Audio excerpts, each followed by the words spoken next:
So let's try to understand the architecture of Hadoop version 1. Once we have understand the architecture of Hadoop version 1, it will become easier to understand architecture of Hadoop version 2. As we have already know, currently we have 3 versions of Hadoop as of date, out of which Hadoop version 2 or MR2, also known as Yarn, is the most suitable version. We say we have currently 3 versions as of date, but Hadoop 2 version 2, MR2, or you can call it Yarn 2 also, is the most stable version and most frequently used version by software developers or system engineers or whomsoever wants to work with Hadoop. So to understand the major components of Hadoop 1.0, we need to understand about name nodes, secondary name node, job tracker, task tracker, and data nodes. So here are a few common terms which I will be frequently using. Firstly, understand these terms because these are the most frequent terms that we will be referring during the Hadoop sessions. So first is commodity hardware. So commodity hardware is simply a PC which can be used to make a cluster. It is sometimes known as off-the-shelf hardware, and it is simply a computer device or IT component that is relatively inexpensive, widely available, and basically interchangeable with other hardware of its type. PCs which can be used to make cluster come under the category of commodity hardware. So this is off-the-shelf hardware, any component, IT component, relatively inexpensive as compared to others and easily available, and we can interchange it whenever needed, is known as commodity hardware. So next we have a Hadoop cluster or grid. It simply consists of a network of connected master and slave nodes that utilize high availability, low cost commodity hardwares. Node is simply a single instance of a computer. Any single desktop computer, laptop computer, any single processor is known as node. Next, we have the term distributed system. A distributed system is a system whose components are located on different networked computers which communicate and coordinate their actions by passing messages to one another. The components interact with one another in order to achieve a common goal. So they are goal oriented. Then we have ASF, that is Apache Software Foundation. It is a US charitable organization funded by individual donations and corporate sponsors. It has oversees more than 350 leading open source projects, including Apache HTTP server, which is the world's most popular web server software. Next term is high availability. It simply means faster available whenever data is needed. It is available. We can recover the data without losing it. And the last term is hot standby.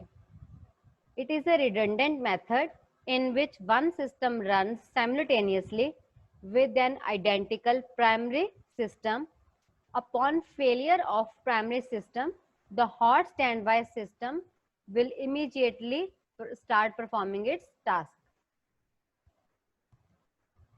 Now next is the master slave architecture of Hadoop. So Hadoop, Apache Hadoop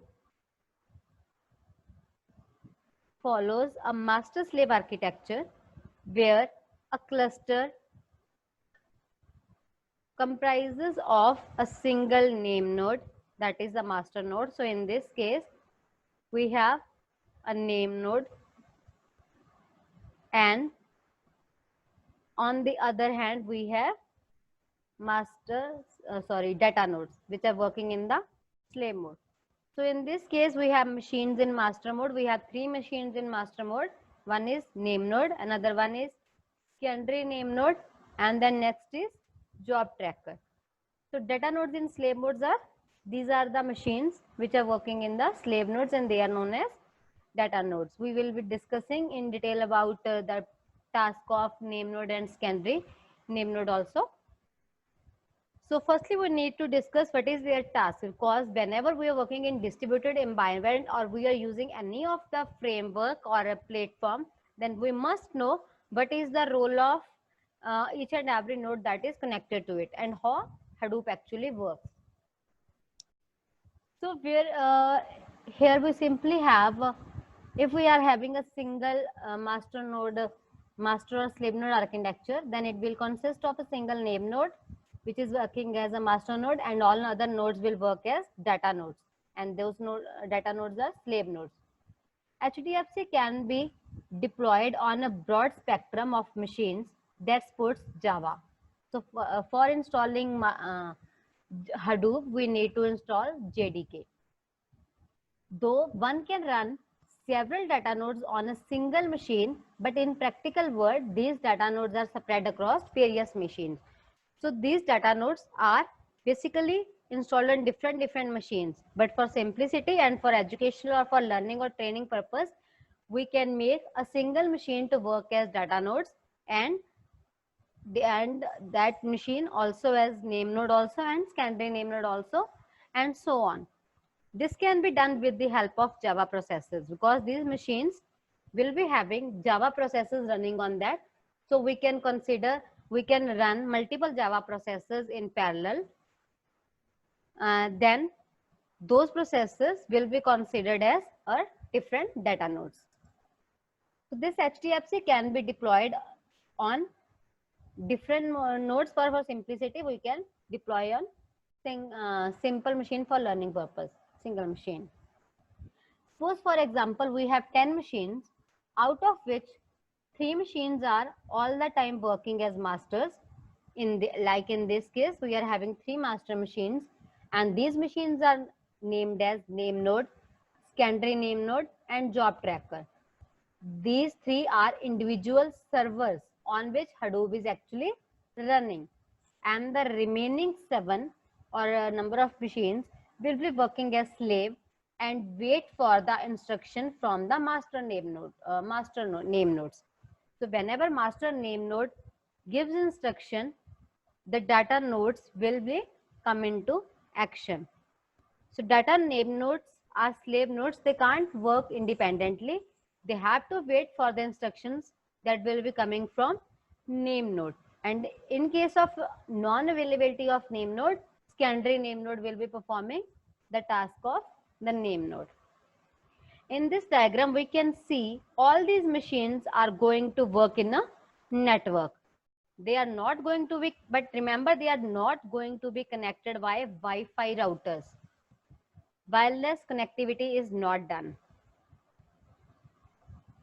So whenever they are going to be connected, they are going to be connected by physical means like Ethernet cables or fiber optic cables.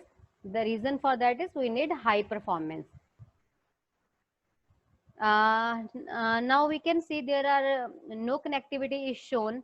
I have skipped all the wires in this diagram. The reason behind that is because all machines are connected to each other, so they are creating mesh network. And to keep the diagram and architecture simple, those connectivity lines has been omitted.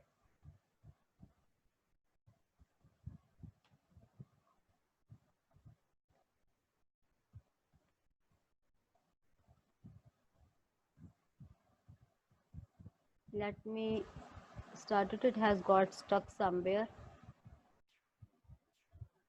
So in case of fully distributed mode, we say each and every machine or node consists of full Hadoop running on all the systems. So all the Java services must be running on all the systems in the distributed environment. So this is basically a production mode of Hadoop. It means in the organizations for real-time working, fully distributed mode is used. All the industries are using full distributed mode of Hadoop because it is having single node that is designated as a name node, another as resource manager, which is a job tracker also we can say. So although we are having master nodes, at the same time we are having slaves also. Configuration parameters and environment need to be specified for Hadoop, all the Hadoop daemons, just like in Mongo daemon when we started by writing the command MongoD, that started the MongoDB services running in background. That was Mongo daemon. Similarly, in case of Hadoop daemon, so that is the master machines that are running. This mode offers fully distributed computing capability, reliability, full fault tolerance, and full scalability. So that was about fully distributed mode. And the main thing about fully distributed node is these are basically used for industry purposes. These are not used for educational purposes. So for educational purpose, this is quite expensive and it can cost in lakhs. So install Hadoop on a system, either on desktop or laptop, and configure all Hadoop components to run as software services. So that is about our pseudo distributed mode. So I'm repeating because we will be working on pseudo distributed mode. It says rather than installing one server on a master name node and other devices on data nodes and different systems, we can simply make one machine as master as well as slave. So how it can be done? Install Hadoop on single desktop or laptop, and all the tasks that is to be performed by n number of data nodes. For that we can implement n number of Java processes on the single system, and those processes will work in the similar way as the data nodes were working. So name node is actually a software. It is nothing else, but it is simply a software service, and secondary name node can also be a software process, or it can also be just a Java process that just needs only JVM to be installed. And job tracker can also act as a software process. So you can assign a process. So they are not physically existing. Remember, in pseudo distributed mode, our master nodes, job tracker, name node, data nodes are not physically existing. They are existing virtually. How they are existing virtually? We are having n number of Java processing running on our system, and those processes will work as name nodes and our data nodes to which we can distribute the task. So we simply say these are simply Java programs that can be configured on a single machine, or we can call it JVM. Such a mode is known as pseudo distributed mode. It is also called single node. At the same time, you can also call it false mode because all the data nodes are not existing in real term. They are existing virtually. So we can call it false mode also. So pseudo distributed mode is also known as false mode. So in this mode, each daemon runs on a separate Java process.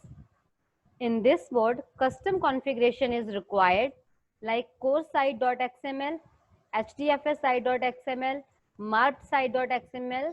Such services have to be configured manually. Here HDFS is utilized for input and output. This mode of deployment is useful for testing and debugging purpose. we can't work with large amount of data sets with pseudo distributed mode, because each and everything is being run on a single system. We have virtually installed multiple systems on a single system. So if we try to run the processes for large or huge amount of data sets, then our system will hang or it may work slowly. So this is pseudo mode is for learning purpose only, for educational purpose or training purpose only.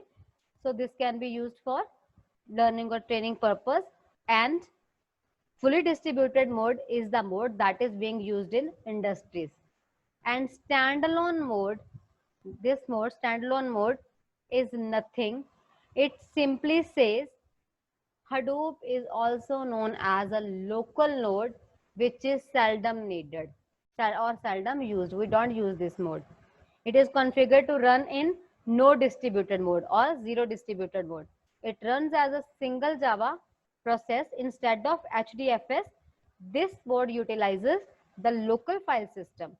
This mode is useful for debugging, and there is not any need to configure core site XML, HDFS, site XML, or any other XML files, or we need not to implement masters and slaves in this case. This is simply standalone mode, which is basically the fastest mode, because we have not run parallel processes in this case. Now let us discuss about these nodes in detail. Firstly, we have master nodes. Under master nodes, we have name node, secondary name node, and a job tracker. So name node is the master node in Apache Hadoop HDFS architecture that maintains and manages the blocks present on the data nodes, that are slave nodes. Name node is very highly available server that manages the file system, namespaces, and controls access to the files by clients. I will be discussing all such features when we will be discussing about HDFS in detail. So here for simplicity, we can discuss the functions of name node. The main functions of name node is, it is the master daemon that maintains and manages all the data nodes, or it controls all the slave nodes. It records the metadata of all the files stored in the cluster. Example, the location of the block stored, the size of the files, permission to those files, and hierarchy of the files. So name node basically works as a metadata also for keeping records of all the tasks that are being distributed to different servers. So it also records each change that take place in the file system of the metadata. For example, if a file is deleted in HDFS, the name node will immediately record the file in the edit log. So it is maintaining all type of logs also. It is updating each and everything. So it means name node should be running all the time. So it also regularly receives a heartbeat and a block report from all the data nodes in the cluster to ensure that the data nodes are live. So whenever name nodes are communicating with the data nodes, how they communicate? By sending heartbeats. Every slave node keeps sending a heartbeat signal to the name node once in every 3 seconds to state that it is alive. So just like a human being's heartbeat is monitoring whether the human beings are alive or dead, similarly, each and every slave node has to send, or you can say each and every data node has to send a heartbeat to the master node, that is the name node. If name node is not receiving heartbeat from a particular data node, then it will assume that data node services has got down and that data node is not available. So at that time, a name node will decide, suppose data, let us take there is data node 3 and that data node 3 has stopped sending heartbeats to the name node. Then if name node has to assign a task to a data node, it already knows that data node 3 services are down at that time because it is not receiving any heartbeat from that data node 3. So name node will not assign any of the task to data node 3.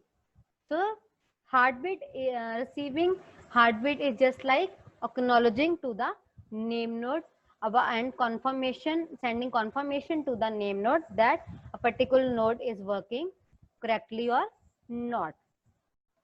So what happens when a data node goes down? It can be done. I will be discussing right now also. So it says whenever a data node is down, then simply a name node will assign its task or functionality to other data node that is available and that are sending heartbeat to the particular name node. So it keeps on receiving heartbeats and keep on block report from all the data nodes in the cluster to ensure data nodes are live.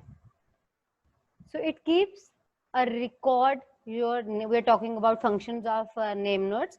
So name node keeps a record of all the blocks in HDFS and in which nodes these blocks are located. So location services and location record is being kept by the name node itself. Name node is also responsible to take care of replication factor. Replication is dividing the task or storing the replicated copy to different blocks. So the name node is also responsible to take care of the replication factor of all the blocks that are available. In case of the data node failure, the name node chooses new data node for new replicas and it will balance the disk users also, and it manages the communication and traffic to the data node also. So we can say distributing the traffic evenly means, or you can say load balancing is also the functionality of a name node. So secondary name node is simply a data backup of name node.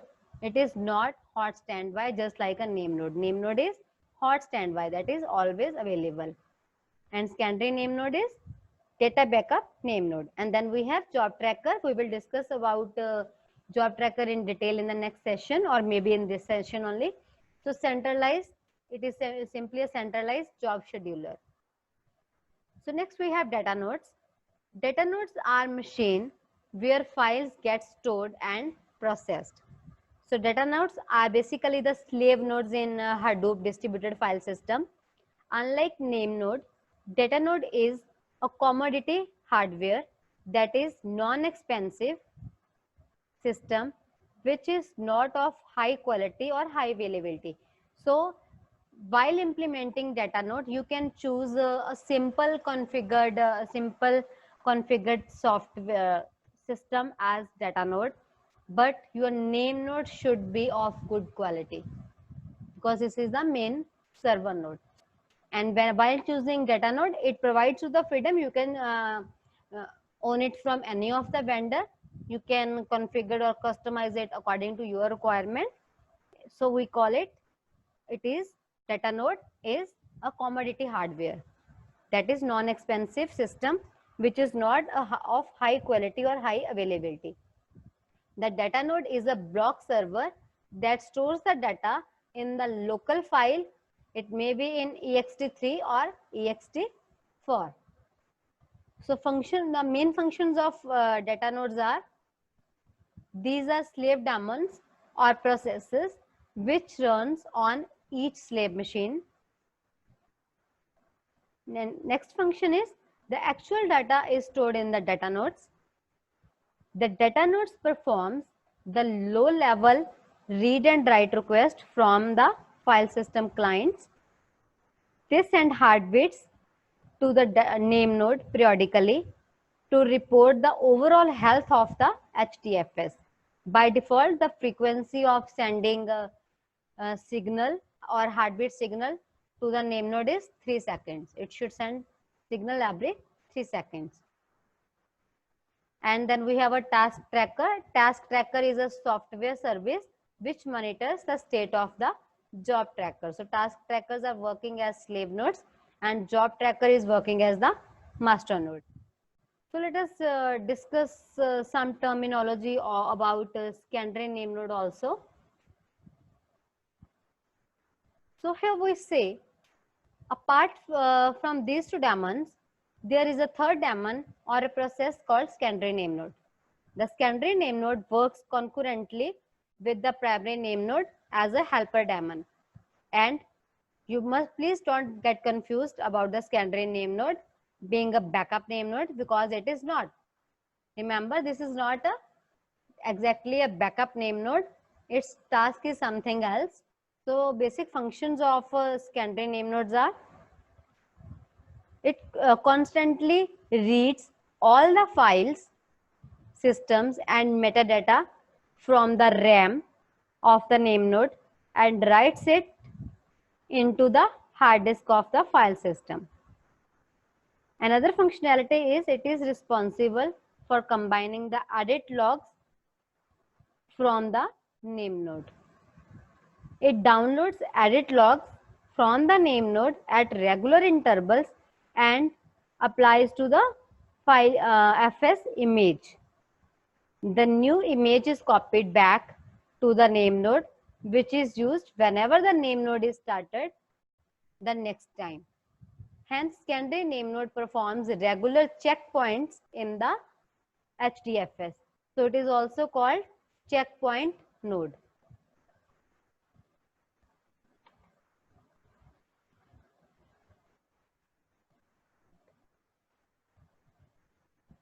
So next is about Hadoop ecosystem.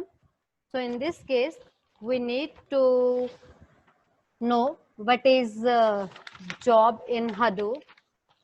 So basically, job is a program in a standalone system.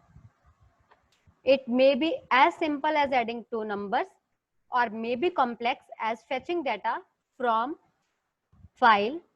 That file may be any CSV file or any other file, and then processing and storing it to hard drive. Now consider the problem of data science. That is the data science problem, which consists of huge amount of data. Then it might involve, means job might involve set of problems to solve this data science problem. So it is trying to fetch the data from different files which might need to run in cluster. The data must come from distributed file system, that is HDFS. The collection of programs in Hadoop is going to be a jar file, jar file, because entire Hadoop is programmed using Java. So every job which we want to execute should be a Java program. A ready to execute file is known as a jar file or Java archive. Along with this jar file, we need to specify input file path and output file path, where we want to save the result output. This is what the meaning of the job is in Hadoop file system. So next we have core components of Hadoop. Basically, in this we are having two core components of Hadoop. We are having two core components of Hadoop. One is HDFS, another one is MapReduce framework. So let me quickly brief out this. So HDFS is a common platform. HDFS is a common platform for storing and retrieving data. That is, it is performing file management. It is dealing with data storage and file management. Once you have data in such a file system, you need to process the data which is actually in HDFS. And here we need parallel processing framework, and then comes a terminology, that is MapReduce.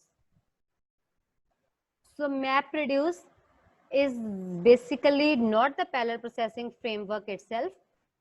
Also we say Hadoop is not exactly a parallel processing framework. we must switch, we must use such the terminology that Hadoop provides MapReduce, which is actually a parallel processing framework. Now let me brief about a framework and platform. What is the difference between platform and framework? So we say, for the simplicity, consider the example of a chair. Now suppose you are a carpenter and you are making your own chair. What will you do? You will simply go to a shop from where you can buy wood. You will bring that wood to your carpentry shop, and in that case your carpentry shop is the platform. So that provides you the platform where you can sit and make your car. But at the same time, if we say you went to a furniture store and from there you want you bought a chair, at the same time you can get that chair modified according to your need. You can get the modification of the chair as per your need. So you can say you need this type of armrest, change the armrest, or you can also buy cushions for your chair. So the chair was already manufactured, but you are modifying it according to your need. So that is framework. So similarly, Hadoop is actually providing platform where you can sit and work. It is just like making your own chair. You buy the necessary material and make your chair.